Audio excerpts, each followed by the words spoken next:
All எல்லாரும் எப்படி இருக்கீங்க? எல்லாரும் நல்லா இருக்கீங்கன்னு நம்புகிறேன்.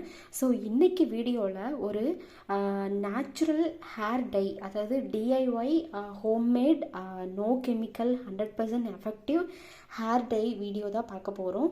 ரொம்ப சிம்பிளான இன்க்ரீடியன்ட்ஸ் வச்சு தான். அதுக்கு முக்கியமான தேவைப்படுற பொருட்கள் வந்து பார்த்திங்கன்னா வெங்காயத்தோட தோல். இது வந்து நிறையா இன்க்ரீடியன்ட்ஸ் வச்சும் மேக் பண்ணலாம். அதாவது டிஃப்ரெண்ட்டான இன்க்ரீடியன்ட்ஸ் வச்சும் மேக் பண்ணுறதுக்கு முடியும். பட் நான் இப்போ என்கிட்ட இருக்கிறத வச்சு நான் உங்களுக்கு மேக் பண்ணி காட்ட போகிறேன். அதில் ஃபஸ்ட்டு வந்து நான் வெங்காயத்தோட தோல் எடுத்திருக்கேன். நான் வந்து பெரிய வெங்காயத்தோட தோல் எடுத்திருக்கேன். இன்கேஸ் உங்கள்கிட்ட சின்ன வெங்காயத்தோல் இருந்ததுன்னா அது கூட எடுத்துக்கலாம், ஒன்றும் ப்ராப்ளம் இல்லை. ஸோ அடுத்ததாக பார்த்தீங்கன்னா methi seeds, fennel seeds, methi seeds வந்துட்டு 1 டேபிள் ஸ்பூன் வந்து எடுத்திருக்கேன். வெந்தயம் 1 டேபிள் ஸ்பூன், கருஞ்சீரகம் கலோஞ்சின்னு சொல்லுவோம், பிளாக் ஜீரா, ஸோ அதுவும் வந்து 1 டேபிள் ஸ்பூன் எடுத்திருக்கிறேன். இது வந்து விச் இஸ் ஆப்ஷனல். இது ரொம்ப ஆப்ஷனல் தான். இருந்துச்சுன்னா சேர்த்துக்கோங்க, இல்லைன்னா தேவைப்படாது. அண்ட் கிராம்பு நான் எடுத்திருக்கேன்.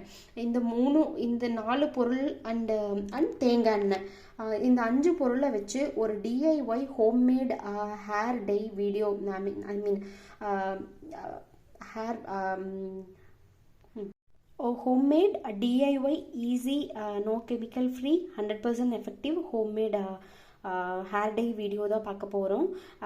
இது ரொம்பவே யூஸ்ஃபுல்லாக இருக்கும். நீங்களும் ட்ரை பண்ணி பாருங்கள். இது எப்படி மேக் பண்ணலான்றதை இப்போ உங்களுக்கு காட்டுறேன். ஸோ இதுக்கு வந்து பார்த்திங்கன்னா நான் ஒரு இரும்பு கடாய் எடுத்திருக்கேன். இரும்பு கடாயை தான் எடுக்கணும்னு இல்லை, இதுவும் ஆப்ஷனல் தான். ஸோ உங்கள்கிட்ட இரும்பு கடாய் இருந்துச்சு, இரும்பு வடைச்சட்டி இருந்துச்சு அப்படின்னா அது நீங்கள் எடுத்துக்கலாம். அப்படி இல்லைன்னா நீங்கள் வந்து நார்மல் ஃப்ரை பேன்லேயோ அல்லது நார்மல் பேன்லேயோ வந்து மேக் பண்ணிக்கலாம். நான் எப்படி மேக் பண்ணுறேன்றதை காட்டுறேன். ஸோ இது எல்லா இன்க்ரீடியன்ட்ஸையும் நம்ம வந்து நல்லா வந்து ரோஸ்ட் பண்ண போகிறோம். அதுதான் ஃபர்ஸ்ட் ஸ்டெப். செகண்ட் ஸ்டெப் என்னன்னு நான் உங்களுக்கு சொல்கிறேன்.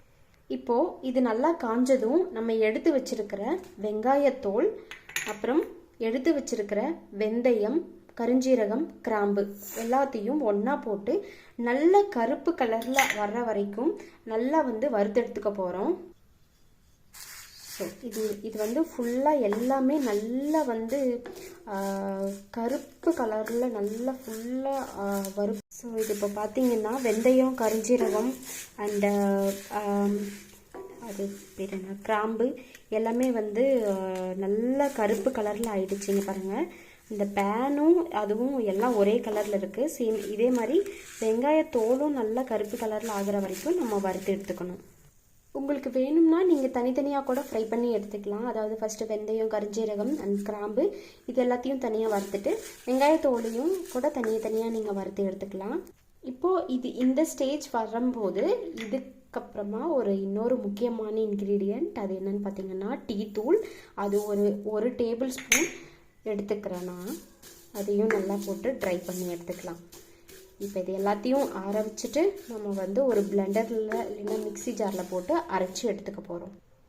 இப்போது ஸ்டவ்வை ஆஃப் பண்ணிவிட்டு நல்லா வந்து ஆற விட்டுட்டு ஒரு மிக்சி ஜாரில் போட்டு பொடி பண்ணி எடுத்துக்கலாம். இப்போ பார்த்தீங்கன்னா இதை வந்து நான் பிளெண்டரில் போட்டுட்டேன். ஸோ இதை நான் அரைச்சி எடுத்துகிட்டு உங்களுக்கு என்ன பண்ணுறதுன்னு நெக்ஸ்ட் ஸ்டெப் காட்டுறேன். ஸோ இப்போ பார்த்தீங்கன்னா இதை வந்து நல்லா வந்து பிளெண்ட் பண்ணி எடுத்துகிட்டு வந்துட்டேன். இது கொரகொரப்பாக இருந்தாலும் ஒன்றும் பிரச்சனை இல்லை. இப்போ வந்து இதை நம்ம மறுபடியும் இதே கடாயில் போட்டுட்டு இதுக்கப்புறமா ஒன்று பண்ண போகிறோம்.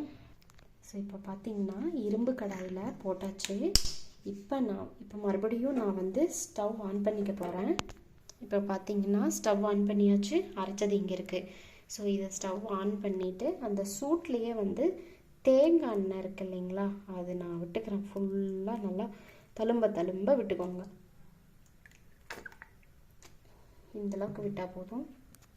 இப்போ இதை நல்லா கலந்து கொடுத்துட்டு ஒரு சும்மா அந்த சூடு ஏறுற அளவுக்கு விட்டிங்கன்னா போதும். இங்கே பாருங்கள், இது கலரே பாருங்கள் இப்போவே பிளாக் கலரில் இருக்குது. பட் லைட்டாக வந்து ப்ரௌன் ஷேடு வந்து வர மாதிரி இருக்குது. இது வந்து ஓவர் நைட் வந்து ஃபுல்லாக விட்டுறணும். இதே இரும்பு கடாயிலேயே விட்டுட்டோம் அப்படின்னம்னா இந்த இரும்பு கடாயில் விடும்போது அதோட கருப்புத்தன்மையும் சேர்ந்து அந்த எண்ணெயில் இறங்கி அதுவும் இன்னும் நல்லா வந்து நேச்சுரல் பிளாக் கலரில் வந்துடும். ஸோ அதுக்காக தான் இரும்பு கடாய் யூஸ் பண்ணுறோம். இரும்பு கடாய் இல்லாதவங்க ஒன்றுமே பிரச்சனை இல்லை. நார்மலாகவே இது பார்த்தீங்கன்னா நல்ல ஒரு பிளாக் கலரில் இருக்குது, உங்களுக்கு பார்த்தீங்கன்னா தெரியும். ஸோ அப்படியே நீங்கள் எடுத்து யூஸ் பண்ணலாம். ஸோ இதை ஃபுல்லாக நான் ஓவர் நைட் விட்டுற போகிறேன். நெக்ஸ்ட் டே மார்னிங் வந்து இதை எப்படி யூஸ் பண்ணுறேன், இதுக்கு உண்டான ரிசல்ட் என்ன அப்படின்றத நெக்ஸ்ட் வீடியோவில் உங்களுக்கு நான் சொல்கிறேன். ஸோ இப்போ நான் ஸ்டவ் ஆஃப் பண்ணிக்க போகிறேன். ஸோ நெக்ஸ்ட் வீடியோவில் உங்களுக்கு கிளியராக அப்டேட் நான் வந்து உங்களுக்கு கொடுக்குறேன். ஸோ ஹோப் இது மேக்கிங் ப்ராசஸ் வீடியோ. இந்த வீடியோ உங்களுக்கு பிடிச்சிருக்குன்னு நினைக்கிறேன். லைவ் ரிசல்ட் பார்க்குற வரைக்கும் கொஞ்சம் வெயிட் பண்ணுங்கள். அது வரைக்கும் thank you so much for all. By.